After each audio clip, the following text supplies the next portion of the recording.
Per a la seva nova entrega discogràfica, el grup Niño i Pistola es posen en la pell d'un fictici inventat per ells mateixos, Arthur and the Writers.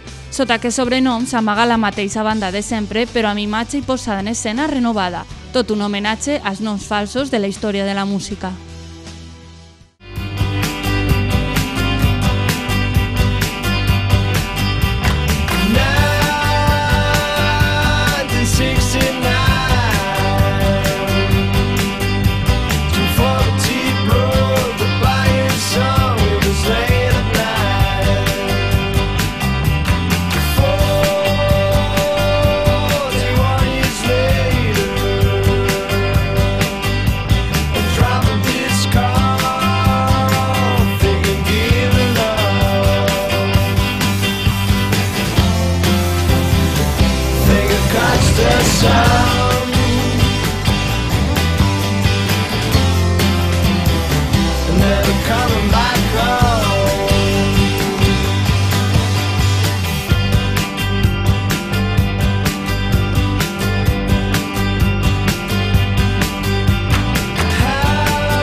sun.